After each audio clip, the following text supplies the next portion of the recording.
오늘 에스겔 35장 말씀을 통해서 말씀을 깨닫는 지혜와 응답받는 기도의 은총이 우리에게 넘치게 되기를 원합니다.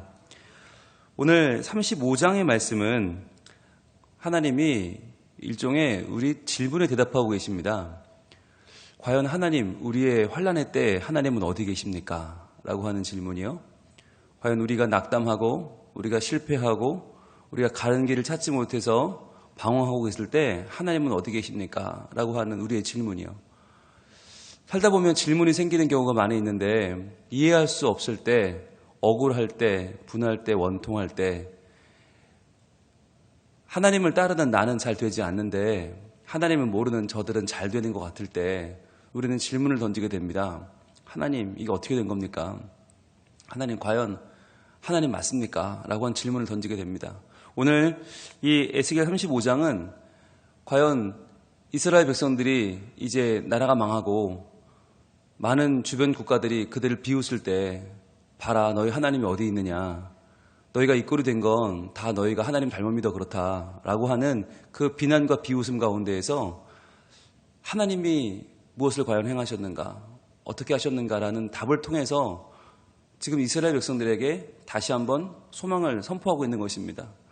너희들이 마냥 억울하고 분하고 원통한 사람들이 아니라 너희들에게는 아직도 희망이 있고 너희들은 아직도 살아날 수 있는 가능성이 있다라는 것을 말하기 위해서 하나님이 그들의 낙담의 질문에 대답하고 계십니다.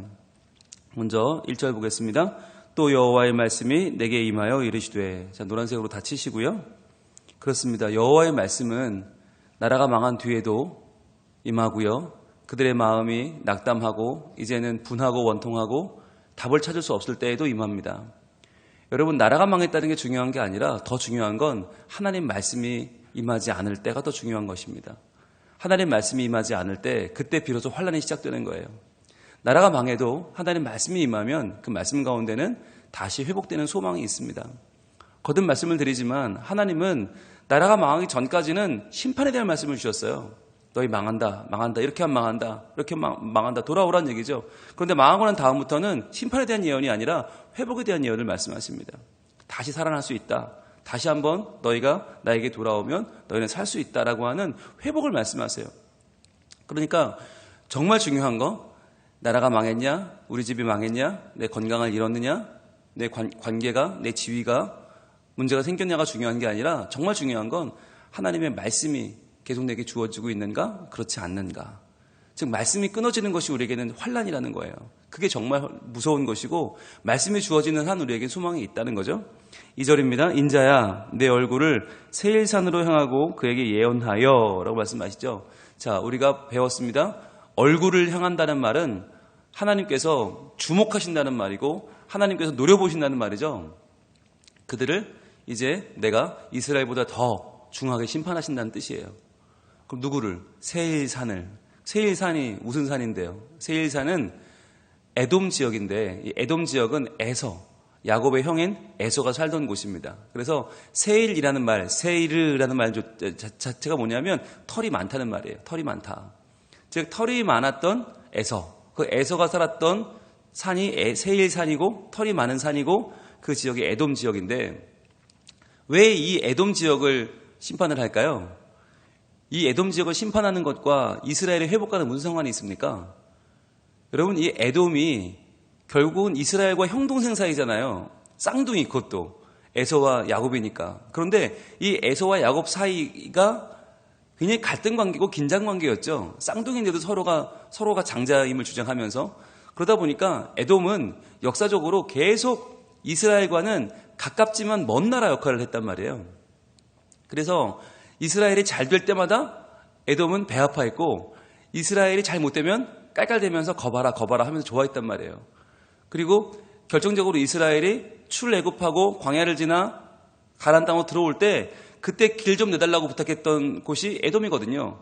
야, 우리 같은 민족인데 길 좀 내줘. 우리 좀 지나가게 했더니 안 돼! 라고 하면서 오히려 군사들을 끌고 나와서 위협을 했던 그 나라가 에돔이에요. 그러니까 에돔은 참 이게 애매한 나라예요. 형제 같긴 한데 결정적인 순간에는 항상 적이에요. 그리고 무엇보다도 이스라엘이 망할 때, 이스라엘이 바벨론에 망할 때 그때 누구보다 박수치고 좋아한 게 에돔이란 말이죠. 그러니까 이스라엘이 망하는 것을 가장 좋아했던 사람들에게 심판을 선포한다는 건 뭡니까? 하나님이 보복하시는 거죠. 나라가 망한 게 끝이 아니라 너희에게는 이 다음이 또 있다는 거예요. 그래서 너희를 비웃었던 사람을 내가 징계하고 내가 그들을 심판하겠다. 만약에 여러분 이스라엘이 망한 걸로 끝났다면 뭐 그들을 비웃은 나라를 심판할 이유가 없죠. 이미 나가 망했는데. 근데 하나님은 망해버린 이스라엘을 비우는 자들이 심판하신다. 이 말은 망한 게 아니라는 거예요. 아직 그들은 소망이 있고 아직 그들은 다시 한번 내일의 희망을 가지고 출발할 것이기 때문에 그들을 비우는 자들은 내가 심판하겠다. 즉 이스라엘의 미래는 무엇입니까? 하나님인 거죠. 하나님 자신이 이스라엘의 미래요 가능성과 희망이 되어주시겠다라고 하는 말씀인 거죠. 자, 그래서 3절입니다. 이르기를 주 여호와께서 이같이 말씀하시되 세일사나 내가 너를 대적하여 내 손을 내 위에 펴서 네가 황무지와 공포의 대상이 되게 할지라 그러셨어요. 여러분, 그런데 에돔에 대한 심판은 이미 이전에 25장에 언급이 됐습니다. 이미 암몬, 모압 이런 얘기할 때 에돔에 대한 얘기를 벌써 하고 넘어갔어요. 그러니까 에돔에 대한 심판은 두 번 다시 재론할 필요가 없어요. 왜 또 이야기하는가? 이것은 이방에 대한 심판이라기보다는 이스라엘의 회복을 강조하는 말씀을 우리가 받을 필요가 있습니다. 그리고 또 여기서 재밌는 게 그냥 에돔이라고 하시면 되지 왜 세일산이라고 하십니까? 2절에도 세일산으로 향하고 3절에도 세일사나 그러십니다. 왜 사나 두 번 다 산이라고 말씀하시나? 이것은 보면 우리가 내일 보게 될 36장에서 이스라엘 백성을 뭐라고 표현하시냐면 이스라엘 산들아 이렇게 말씀하시거든요. 즉 여기서 말하는 세일산, 이스라엘 산은 그 나라 백성을 상징하는데 왜 산이라고 표현하시냐면 지금 그 땅의 문제를 이야기하시기 때문이에요. 지금 에돔 사람들은 이스라엘이 망한 뒤에 무엇을 노리느냐면 그 땅을 노리고 있습니다. 야, 이제 드디어 내가 야곱 그 못된 동생에게 빼앗겼던 땅을 찾는구나. 저 가나안 땅은 원래 우리 땅이었는데 야곱에게 밀려 내가 이 세일산까지 올라와 살고 있는데 억울해 죽겠다는 거죠. 내가 그 땅 찾으러 이제 갈 거야 라고 하는 그 땅에 대한 욕심, 땅에 대한 자기의 생각을 지금 갖고 있기 때문에 하나님은 땅으로 그들을 상대하고 있는 거죠. 자, 그런데 어떻게 하겠다고요? 대적해서 내가 너를 대적하겠다. 즉 그들이 누구를 대적했는데요? 하나님을 대적한 적은 없잖아요. 누구를 대적했어요? 이스라엘 백성들을 대적했죠. 그러나 이제 하나님이 이스라엘의 하나님이기 때문에 이제는 내가 세일산 에돔 너희들을 대적하겠다 하시는 거예요. 즉 그러니까 우리 애를 네가 건드렸어? 내가 상대해 주마 라고 하는 거죠.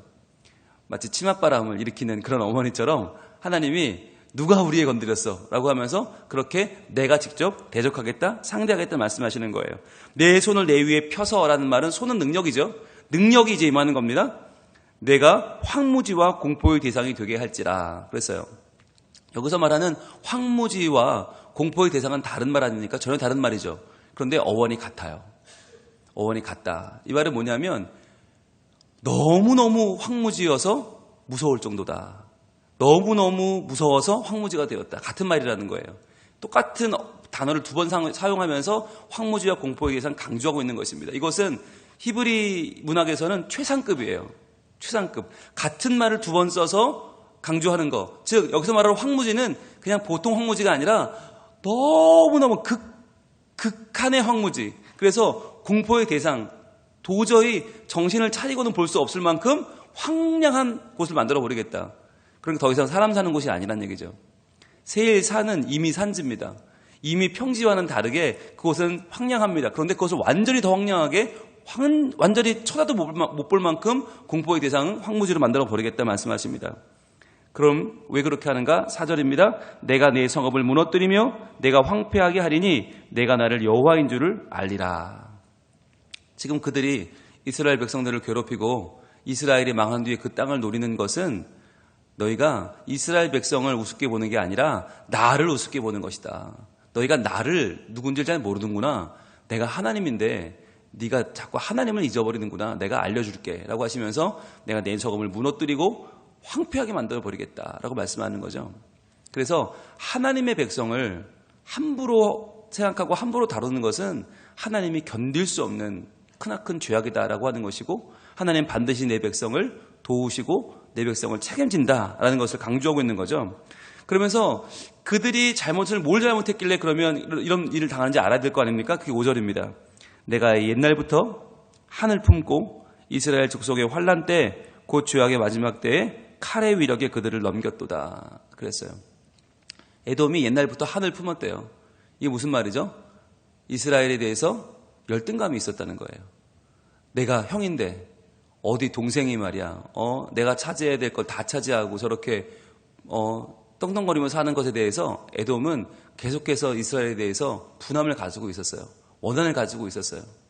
그래서 그것을 오래 품고 있다가 결국 어떻게 했어요? 이스라엘 족속의 환난의 때, 즉 바벨론에 망할 때 그들의 마지막 때에, 죄악의 마지막 때에 한 일이 뭐예요? 칼의 위력에 그들을 넘겼다. 즉 그러니까 이들을 돕지 않고 바벨론에게 망하는 이스라엘 보면서 박수를 치고 좋아하고 깔깔댔다는 말이에요. 여러분, 이것을 하나님은 가만히 보지 않는다는 말이죠. 반드시 하나님 백성의 잘못되는 것을 박수치고 좋아한 거 분명히 하나님은 갚아주시겠다는 거예요. 자, 여러분, 그런데 여기서 중요한 게, 그러면 그들이 뭐라고 했길래, 그들이 뭘 어떻게 했길래, 그리고 그 비난과 그 비웃음 가운데서 과연 하나님은 뭘 하셨을까? 이제 답할 때가 됐잖아요. 우리 10절 보겠습니다. 이 10절이 하나님의 답입니다. 과연 무슨 일이 있었는가? 과연 그 환난의 때에, 어려움의 때에 과연 하나님 무엇을 하셨는가? 10절 말씀입니다. 같이 있습니다. 시작. 내가 말하기를 이 두 민족과 두 땅은 다 내 것이며 내 기업이 되리라 하였도다. 그러나 여호와께서 거기에 계셨느니라. 자, 보세요. 내가 말하기를, 즉 에돔이 이렇게 말했다는 겁니다. 이 두 민족과 두 땅은 다 내 것이며 내 기업이 되리라. 이 두 민족과 두 땅이 뭐냐? 바로 북이스라엘과 남유다입니다. 이스라엘과 남유다, 이 두 나라는 이제 다 내 것이며 내 기업이 되리라. 즉 망했잖아요.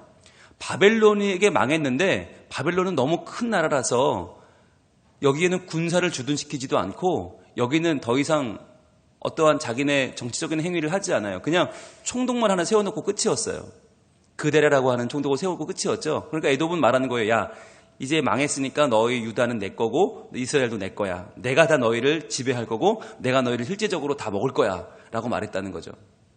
그러니까 형제 국가인데 형제가 망하는 걸 보고 좋아하면서 내가 이제 그걸 차지할 거야 라고 하는 하이에나 같은, 이리와도 같은, 이미 상처 입은 상대를 내가 더 괴롭히고 더 장악하겠다는 욕심을 부렸죠.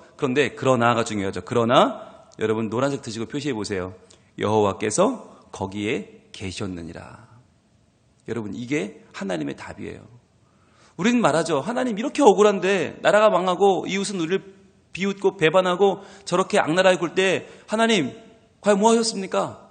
하나님 말씀하십니다. 내가 거기에 있었다. 거기에 내가 있었다. 여러분, 이게 얼마나 큰 위로인지 몰라요. 하나님이 그곳에 계시지 않고 그곳을 버려두신 게 아니라 하나님이 거기 계셨단 말이에요. 그럼 계셨으면 뭘 했을까요? 12절 보겠습니다. 12절.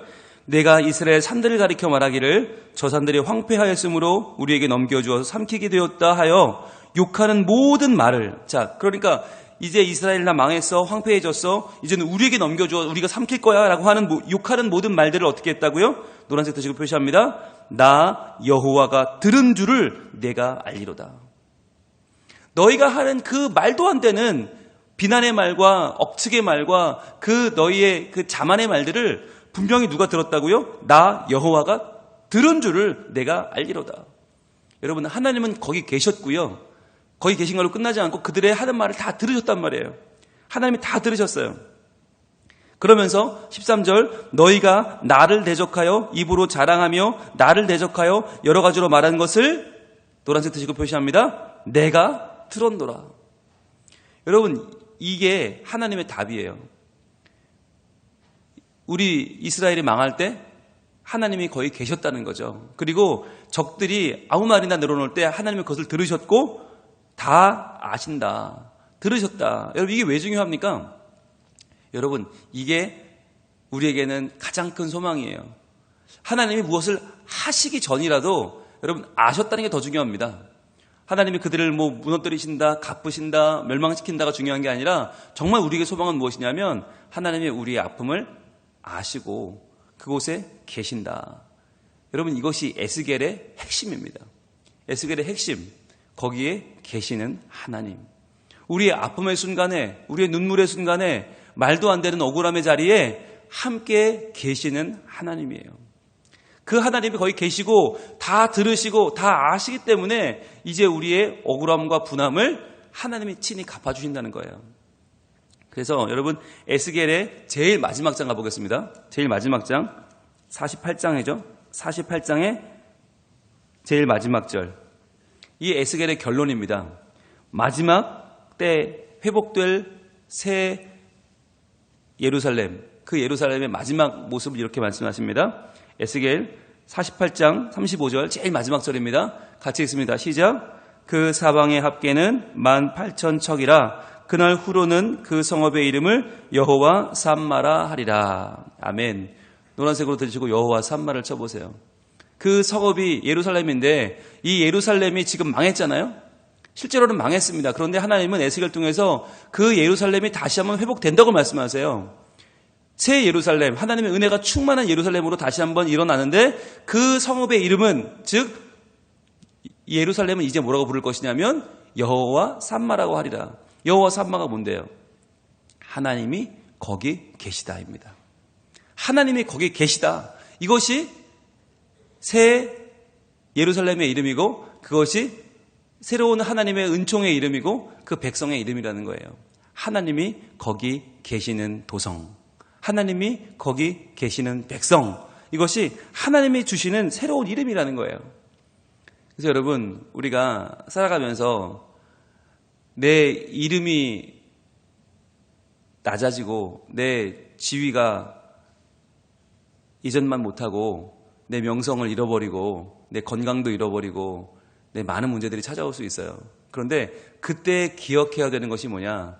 여호와 삼마입니다. 여호와 삼마, 하나님이 거기 계시다.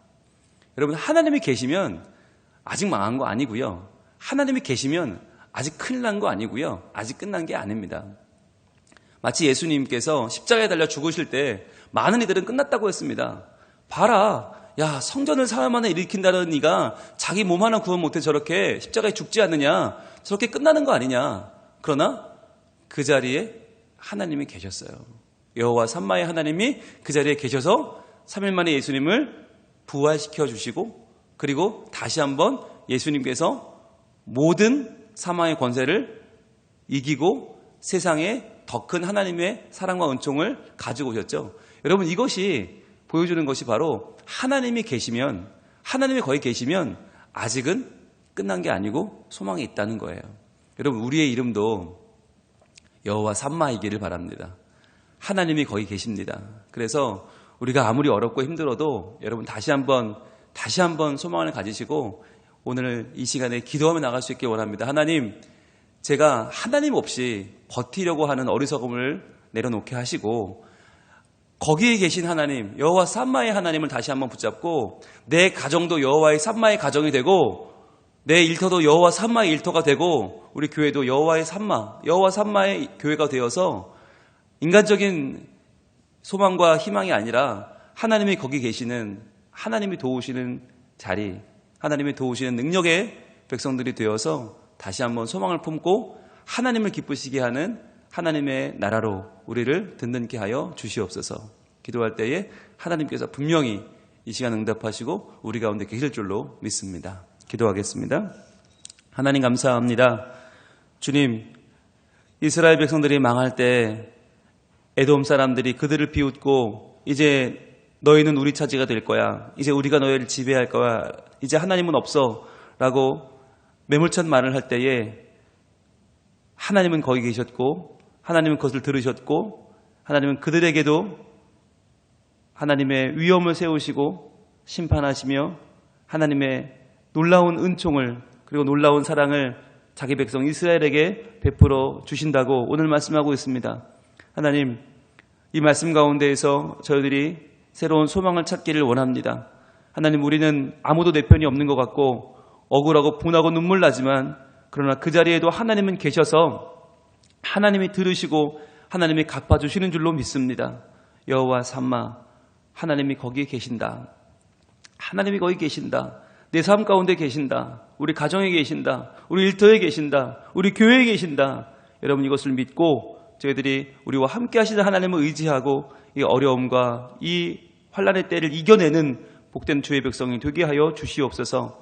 주님, 오늘도 우리 캄보디아 단계선교팀 하나님 함께 복된 날을 이제 출발합니다. 하나님, 내일이면 돌아올 텐데 오늘 마지막 날 일정을 하나님께서 온전히 주장하시고 함께 하셔서 그들에게 많은 배움이 있고 깨달음이 있고 삶 가운데에서 하나님의 놀라운 은총을 경험하고 돌아오는 복된 단계선교팀이 되게 하여 주시옵소서.